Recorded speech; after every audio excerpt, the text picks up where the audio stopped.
are here at the NFL owners meetings. I'm joined by NFL Network's Mike Garafolo. And Mike, this is an exciting time for this Vikings organization. Yeah. Year 3 for the general manager and head coach with a big decision in the making. 2 first-round picks now. What do you think about this Viking situation right now? I've seen this before too many times. I've seen the Eagles do it. Who else was the one that did it? You get that draft capital, and it's so clear what you're going to wind up doing with it. It's like, I know what you're doing. We know what you're up to. Yet they're still able to get it done. So we'll see what they wind up doing as they use this draft capital to their advantage and potentially get up and get themselves a quarterback.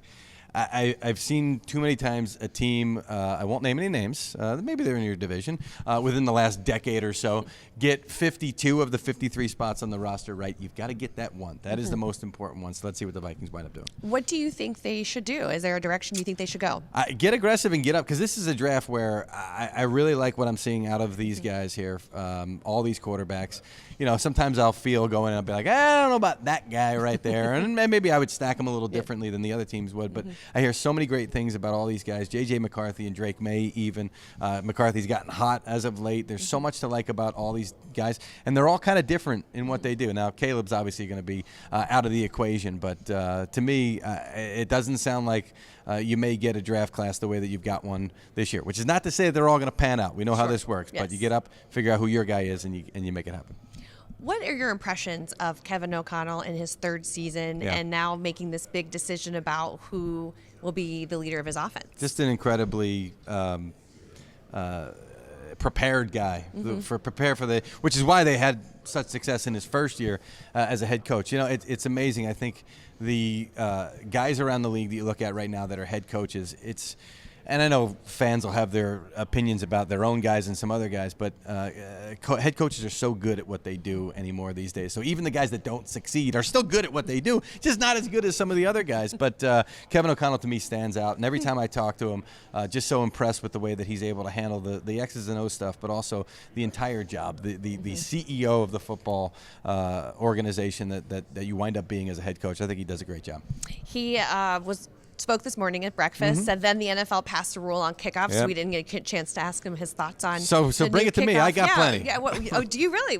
How do you feel about the new rule? I think it's going to be good because it brings the return back in. So you had to make it safer, right? And I covered the Giants from 2004 to 2012, and I wrote countless stories quoting John Mara, interviewing John Mara, who's been on the competition committee for however many years, about the kickoff. And back to 2005 or 6, we were talking about, how do you make this play safer? They had a game where David Wilson, their first-round pick one year, had 2 returns for touchdowns, I believe, and then even a couple more that went long. And I talked to him after the game, and I'm like, you're part of the competition committee that is almost eliminating this play. Right. Yet your team just won a game because of the kick return. It's kind of like, I know, we got to figure out a way to balance it. Well, this is about as good as you can do right now to keep the return a traditional part of the game in the game, but also keeping it safe as well.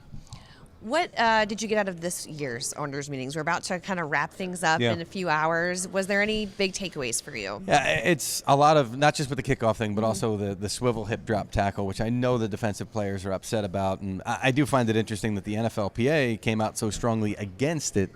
The job of the union is to protect the players, and obviously there will be a lot more fines because of this. It's an illegal play, and players will be committing it, not intentionally, but they'll be committing it.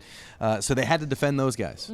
Well, what about the guys on the other end of the they're also your union members as well, and they're getting tackled, and they're getting hurt. And for me, keeping these players on the field, keeping the game safe while also exciting, it's going to be tough. It's a fast play.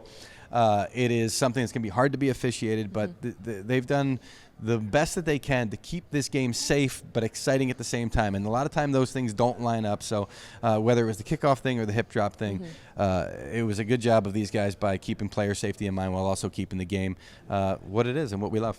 We do love it, for sure.